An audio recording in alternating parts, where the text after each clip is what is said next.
On pourrait faire jouer les enfants sans voiture. On pourrait même imaginer faire un espace de yoga. Juste là. Ici ou là, quelque part. On pourrait. On peut.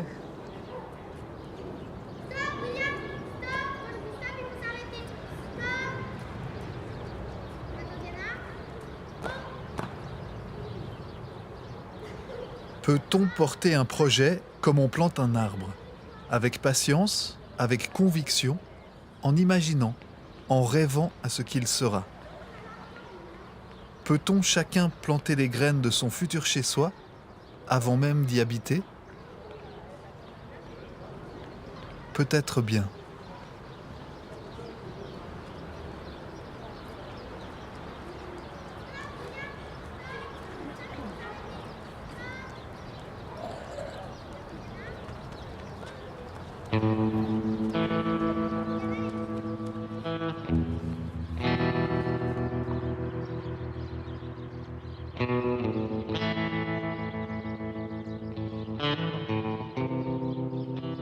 Qui mieux que ceux qui ont déjà une expérience de vivre dans un quartier avec des enfants ou qui ont l'expérience de ce que ça signifie d'être un aîné ou d'avoir un certain nombre de besoins familiaux, qui mieux que ces personnes-là pour faire émerger les solutions ou les réponses qui paraissent les plus performantes, les plus adéquates et les plus proches des besoins des habitants.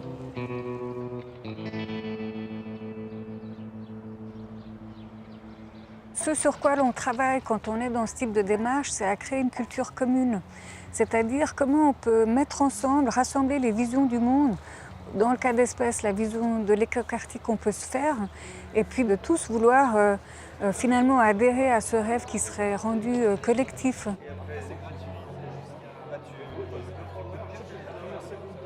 Cette question de la création de la culture commune et puis de la création du lien de confiance, ce sont deux questions qui demandent toujours du temps. Alors il nous a fallu à peu près 1 année et demie pour qu'on rentre dans ces rapports de confiance et qu'on ait un peu aligné nos visions, non pas en termes de détails de choix, mais de volonté de réaliser un écoquartier exemplaire.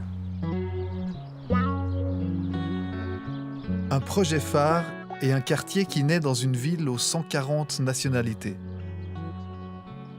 Meyrin, c'est 22 000 habitants du monde entier, c'est 24 000 travailleurs. Pour autant, en a-t-il toujours été ainsi? Mon père était en 1909, ils sont venus là en 19. Vous voyez, ça faisait un bout de temps là. Et puis on avait toutes les parcelles là-dessous la maison. Hein. On avait un grand verger le long de l'autre immeuble là-bas, vous voyez. On avait toute la partie là. Alors, ça fait tout drôle. On avait des...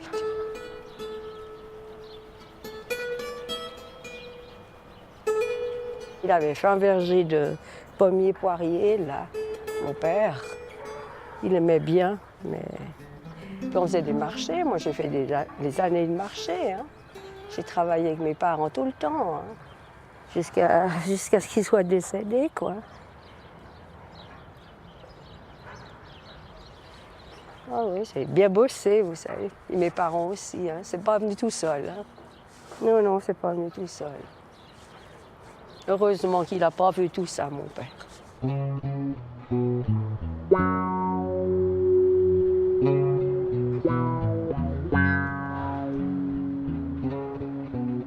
Rien ne vient jamais tout seul. Et le quartier qui émerge a un ancêtre, Meyrin Cité. Un ancêtre né ici, dans les années 60.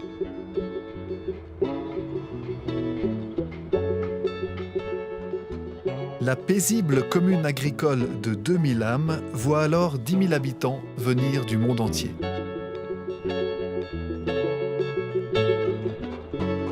Selon les idées de l'époque, c'est-à-dire du siècle dernier, selon la fameuse charte d'Athènes, on a créé une cité moderne, mais qui était conçue pour des gens qui étaient essentiellement destinés à loger ici, mais pas réellement à y vivre.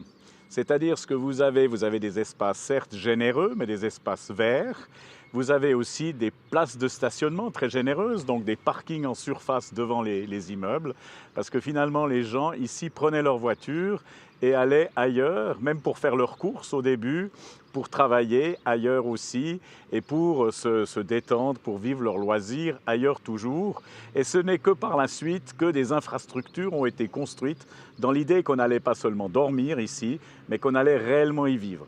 Et c'est là que c'est créé, on peut dire, c'est pas venu des promoteurs de l'époque, ni même de l'État, mais des habitants eux-mêmes qui ont souhaité vivre ici et qui ont créé des associations, qui ont créé des crèches alternatives, comme on disait à l'époque, et qui ont décidé de vivre et qui se sont ensuite battus pour obtenir des infrastructures sportives, culturelles et autres.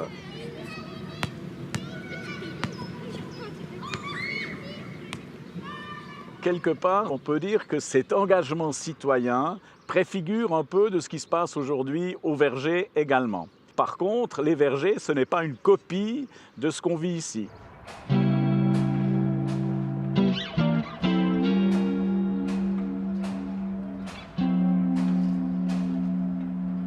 Ce qui se passe au Verger, c'est une nouvelle mue pour Meyrin. Un quartier qui sort de terre et se veut exemplaire, au point de vue écologique, économique, social. Avec, à la clé, plus de 3000 nouveaux habitants. Et au début, comment convaincre les agriculteurs de l'époque de tenter l'aventure ? C'était une étape qui n'a pas été toujours facile, dans la mesure où il fallait expliquer à ces propriétaires qui avaient toujours exploité la terre que finalement la terre qu'ils avaient exploitée depuis des générations allait se transformer en niveau de plancher. Donc on était dans une démarche très pédagogique. Et puis, dès que le plan localisé de quartier était adopté par le Conseil d'État, eh bien finalement, en quelques semaines, je dirais, les interlocuteurs ont changé. Et puis on a vu apparaître les cravates et les mocassins cirés autour de la table, avec des intentions cette fois-ci très volontaristes. Dans 6 mois, on dépose des autorisations de construire. Dans une année, il y a les premières grues qui sont sur le quartier.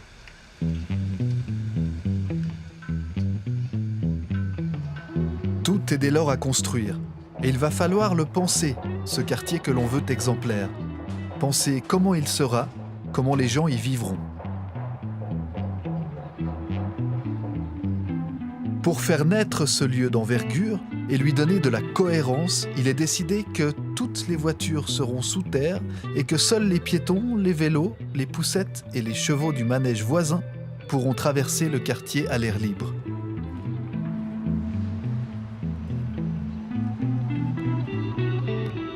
Le parking est centralisé, mutualisé. Les gens sortent sur une esplanade où tout le monde se croise. L'aventure commence. Avec son ampleur, les constructeurs s'interrogent. Comment, dès lors, imaginer ces espaces en jachère ? Personne n'est en mesure de nous expliquer comment est-ce qu'on va construire ici à Meyrin, donc on doit tout inventer et on re-questionne sans arrêt pour être certain qu'on va dans la bonne direction, qu'on opte pour les bonnes solutions, on échange, on fait participer le politique, les collègues, on concerte beaucoup d'éléments sur le développement du quartier pour développer ensemble et l'ensemble de ces éléments-là. Voilà. Et après, on parle. On compose avec une série d'espaces publics, que ce soit des jardins, que ce soit des petites ou des grandes places. Ici, on a derrière moi l'esplanade des récréations, qui est un des espaces publics majeurs du quartier. Nous construisons le cadre pour que ces choses soient possibles, un espace public qui ne soit pas figé, qui soit capacitaire pour que les personnes, les citoyens, les habitants puissent s'approprier cet espace public et surtout pour que la vie du quartier puisse s'y déployer sans qu'on ait par ailleurs déjà rempli la feuille blanche. Donc la juste mesure entre une feuille qui n'est pas laissée complètement blanche, c'est-à-dire qu'il y a une forme de charpente paysagère pour cet espace public et pour ce quartier, c'est très important. Néanmoins, cette charpente, elle doit laisser un champ libre pour que chacun puisse, oui, en quelque sorte, finir son quartier, vivre son quartier et que cette vie, elle puisse prendre racine et que ce ne soit pas voilà, un quartier, je dirais, hors sol. Un quartier hors sol? Au verger, la terre a toute son importance. Pour les plantes, les arbres, les fruits et les légumes qui y pousseront. Mais pas seulement. Parce qu'ici, l'eau qui circule de façon souterraine hydrate et lave, bien sûr, mais il paraît qu'elle relie et réchauffe, ce qui est moins commun.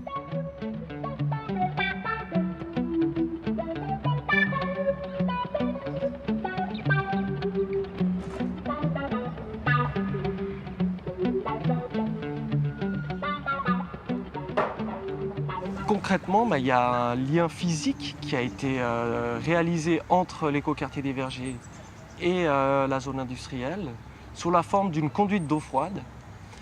Cette conduite transporte de l'eau qui est pompée à environ 25 mètres de profondeur dans une nappe d'eau souterraine. Et puis cette eau est à peu près à une température de 12 degrés durant toute l'année. Donc cette eau qui est pompée dans cette nappe d'eau souterraine transite par la zone industrielle. Cette utilisation par les entreprises a pour effet de réchauffer cette eau, qui est ensuite dirigée dans un second temps dans l'écoquartier des Vergers, où une pompe à chaleur va permettre de satisfaire l'ensemble des besoins de chaleur pour les besoins de chauffage et d'eau chaude sanitaire du quartier des Vergers.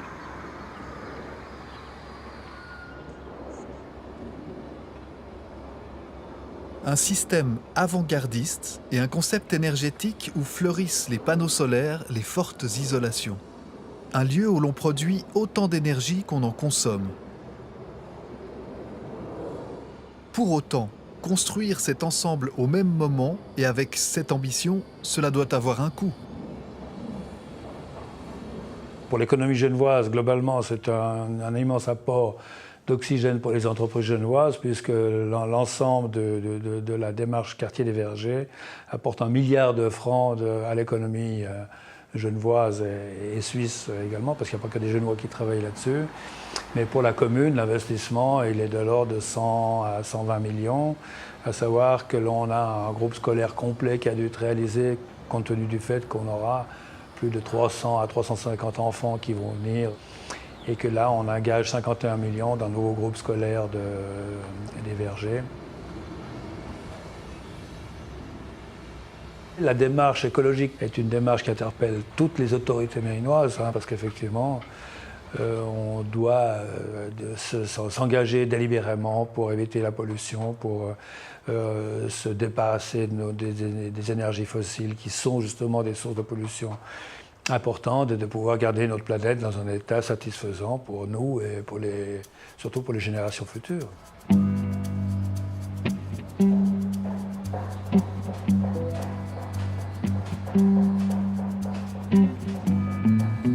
Ce quartier naît dans une ville. Comment, au fond, y crée-t-on une émulation? Comment faire en sorte que les Mérinois s'y sentent attachés et qu'on y crée?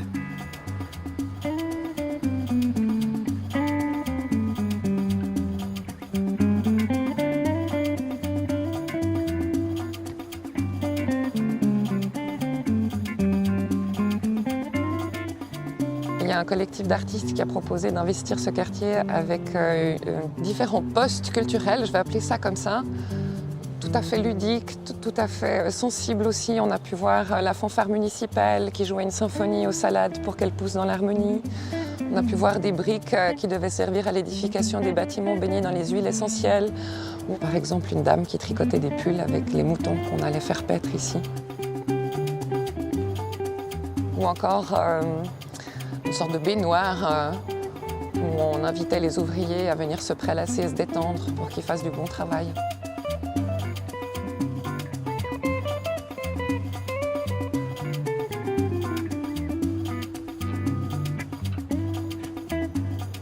C'est une nouvelle façon de pouvoir s'identifier à un quartier. C'est aussi une promesse qu'on marque comme ça avant qu'il soit livré de ce qu'on souhaiterait voir qui s'y passe en fait.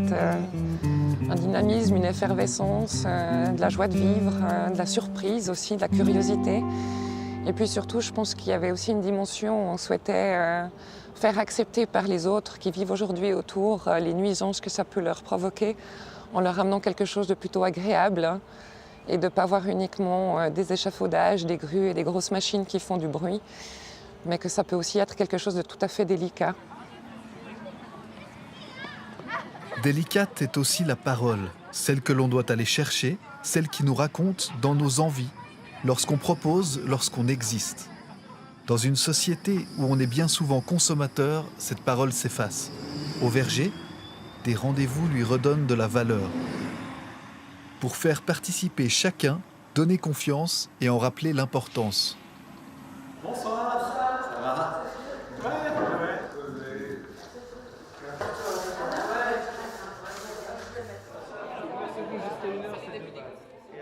On va vous demander, quand on sera tous en cercle ici, on vous demandera est-ce que quelqu'un a un sujet qu'il souhaite absolument, qui aimerait qu'on en parle, que ça avance, ou qu'il a des questions à propos de ce sujet. Cette personne-là fera 4 pas en avant. Je répète, 4 pas en avant. 1, 2... Non, c'est impressionnant à faire, c'est vrai, mais on est entre nous, ça va se faire.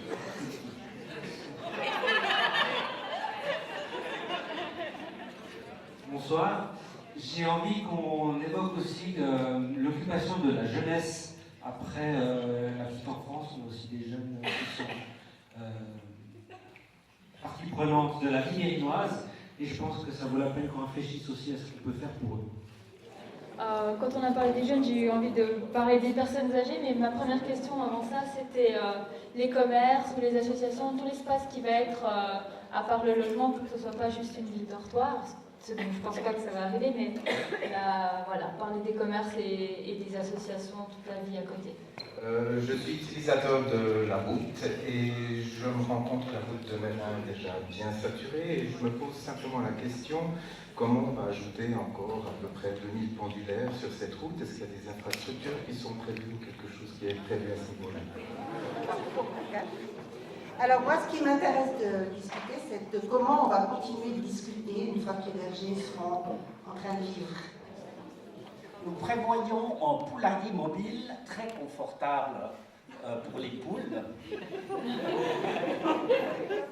Le coq joue un rôle très important dans un poulailler. Et un jour, il va se mettre à chanter, et puis on verra bien s'il est accepté par les habitants.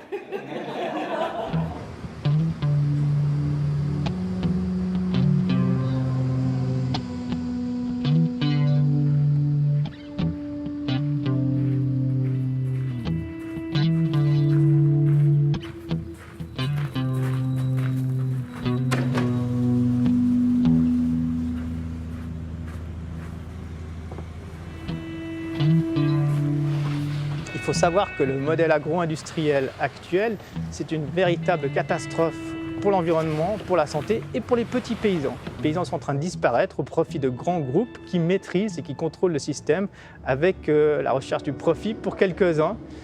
Et la plupart d'entre nous, on se retrouve un peu les victimes de ce système pour notre santé. Du coup, on se dit, est-ce qu'on pourrait se mobiliser ensemble pour proposer autre chose? Et c'est vraiment ça qui est en train de se passer au verger.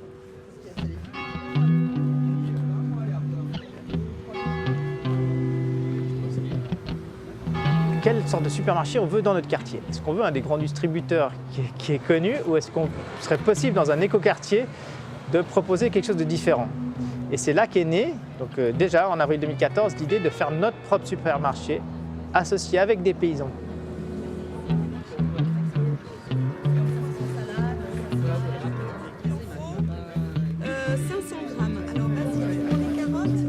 Le projet alimentation, il faut le voir comme une boucle. On a d'abord la production agricole dans le quartier qui se développe sur 2 axes. C'est au travers des jardins potagers qui seront cultivés par les habitants et puis au travers d'une agriculture plus traditionnelle avec des professionnels. Ensuite, on a l'aspect transformation. On aimerait que des acteurs transforment des aliments dans le quartier, donc au travers d'une boucherie, d'une boulangerie, d'une laiterie, d'une conserverie. Le boucher, par exemple, ça doit être une figure emblématique du boucher qui, au lieu d'acheter des produits déjà à moitié transformés, de la viande déjà découpée, etc., utilise l'animal entier, la carcasse, transforme les bas morceaux et arrive à écouler l'entier de l'animal. Idem pour le boulanger, on veut quelqu'un qui parte du grain et qui évite d'acheter de la farine déjà mélangée ou bien des pains précuits qui viennent de Pologne ou d'ailleurs. Ensuite, on a l'aspect vente, donc le supermarché participatif paysan qui vendra des aliments du quartier mais aussi de l'extérieur, bien entendu. Ensuite, l'aspect restauration avec l'auberge des voisins, avec d'autres restaurants, tea rooms, etc. qui seront dans le quartier. Et puis finalement, un aspect de compostage, recyclage, notamment des aliments, qui permet de fermer la boucle jusqu'à la production agricole. Je pense que ça va être un discours intéressant. Rob Hopkins a lancé à travers la planète le mouvement des villes en transition. Il est aussi l'un des protagonistes du film Demain. Invité à Meyrin, il remet en question l'économie d'aujourd'hui. Comment se sortir d'un système où l'argent se concentre dans les mains de quelques-uns?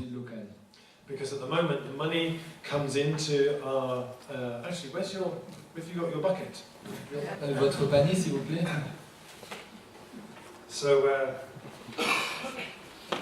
So this is like the economy of the places where we live now. Ça c'est le symbole de l'économie du lieu où vous vous trouvez. So every time you shop in a supermarket, it's a hole in your bucket.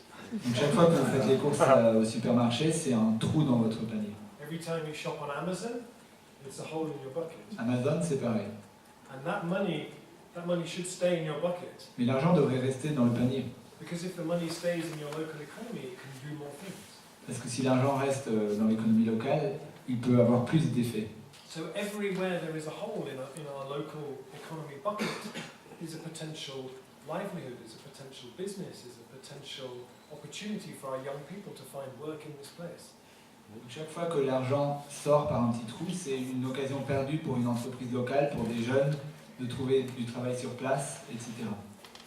For me, one of the most powerful things we do in transition and in projects like the Ecokartier is to stimulate people's imaginations, to be saying, what if?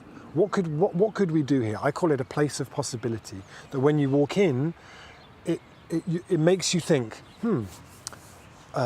what could I do here? What does this place need? How could I create that?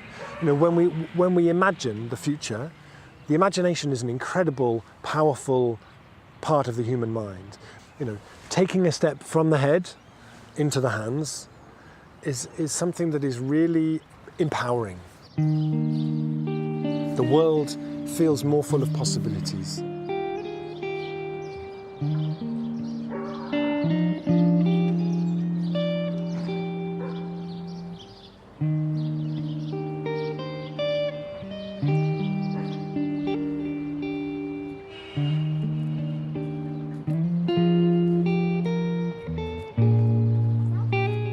Un monde rempli de possibles pour un quartier en construction. Mais alors, lorsqu'on fait partie des 200 premiers habitants de ce lieu qui s'ouvre, comment le vit-on? Pour l'instant, donc, on est dans ce nouvel appartement très moderne qui est très très confortable. On est super content. On est déjà privilégié, ça c'est sûr. Après, la réelle plus-value du quartier, je pense que c'est lié à la dynamique qui est amenée surtout par les coopératives. C'est extraordinaire. Il y a des centaines de personnes qui ont lancé des groupes. Donc Lisanne, elle fait partie du groupe Alimentation, moi, groupe Énergie.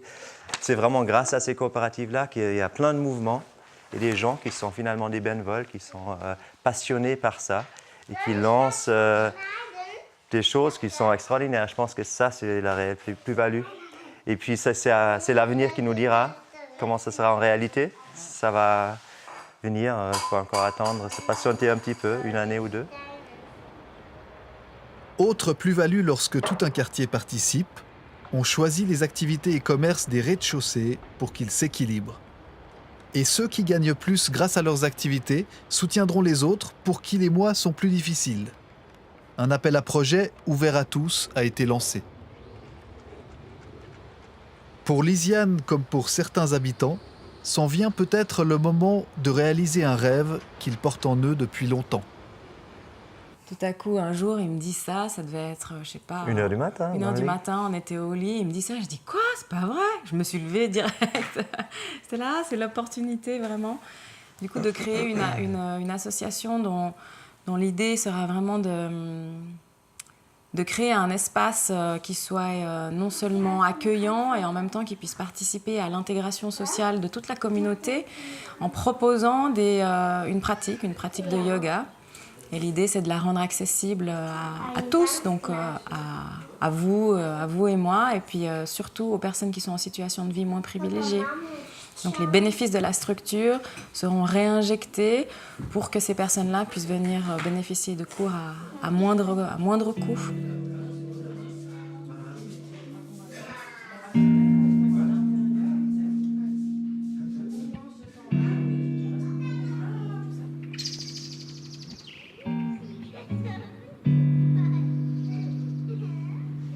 I would love the idea that the eco-quartier could be somewhere where you don't just live in your apartment as a consumer, but you have many opportunities to also become a producer and discover that your hands are for more things than just changing the channel on the remote for your television.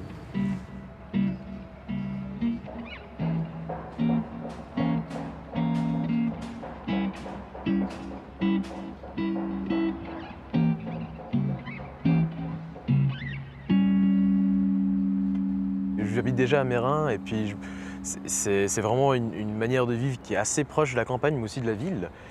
Mais en fait, le fait de déménager au Verger, ça va être de pouvoir participer à la vie communale, de pouvoir vraiment mettre la main à la pâte en fait. Le quartier, c'est vraiment un rêve qui se concrétise et je pense que pas que pour moi, pour toutes les personnes qui ont aidé dans le processus de le faire. Tout d'abord, même les gens qui travaillent dans ce chantier, ils savent qu'ils font quelque chose, pas juste pour un contrat, mais ils ont aussi une idée derrière. Je pense qu'on leur a fait un topo de pourquoi on crée ce quartier. Et même là, on voit qu'il y a une volonté qui est vraiment existante par rapport à d'autres endroits, c'est que le quartier n'est pas fait pour des logements, pour un gain, quoi que ce soit, mais pour avoir une idée nouvelle, pour proposer quelque chose, pour voir comment ça pourrait marcher, pour voir comment pourrait être le monde plus tard. Et là, on fait un geste, on fait quelque chose de matériel, on fait quelque chose qui pourra peut-être sauver le monde. Qui sait, on propose une idée pour faire avancer le monde dans la bonne direction. Après, est-ce qu'on va suivre cette idée? J'espère bien. Mais nous, au moins, on fera notre part, on va faire notre possible pour faire avancer le monde.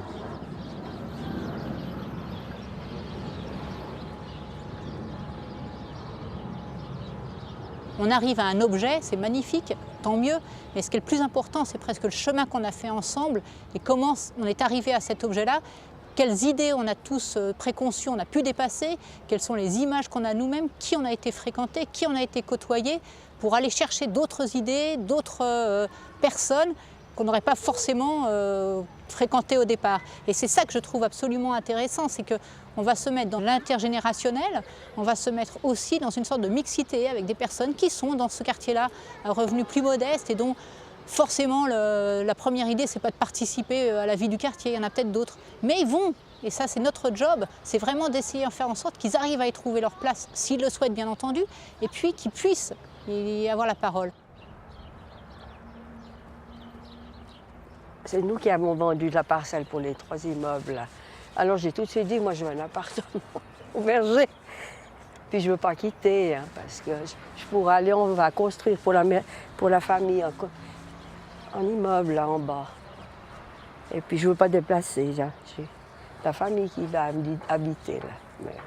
J'espère qu'ils vont bientôt se décider à le construire, parce que les années y passent. Hein. Ah oui, les années y passent.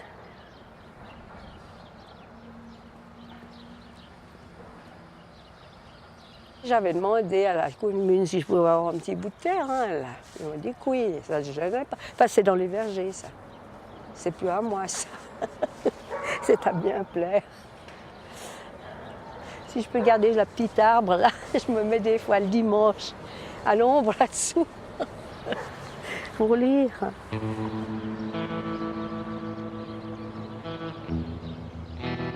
Cet arbre centenaire mêlera ses racines à celles des nouveaux fruitiers qui seront plantés ici. Il est immobile, il attend, car il sait. Il sait que de toutes les rencontres, les plus fortes se font lorsqu'un peu de la terre de chacun devient terre commune. Peu importe le lieu, peu importe le but final, seul compte l'envie. L'envie de mêler ses racines dans un sol en partage, une terre que l'on travaille à la force des mains avec l'autre. Moi, j'ai l'impression que c'est une incroyable aventure qui a été vécue par toute une série de personnes qui n'étaient pas forcément prédestinées à se rencontrer et qui ont pu le faire par le prétexte de la réalisation de ce quartier. C'était une extraordinaire aventure aussi parce que c'est compliqué de construire un quartier, c'est compliqué de réaliser une démarche participative, c'est compliqué aussi de s'ouvrir sur le reste du monde, chacun a des pratiques différentes. Au fond, chacun a dû faire preuve de modestie, effectivement, et puis d'accepter le regard de l'autre et d'accepter que le regard de l'autre transforme son propre regard. Et donc, au fond, on a tous grandi, je crois, en tout cas moi personnellement. C'est ce qui m'est arrivé au détour de l'engagement dans le projet des vergers.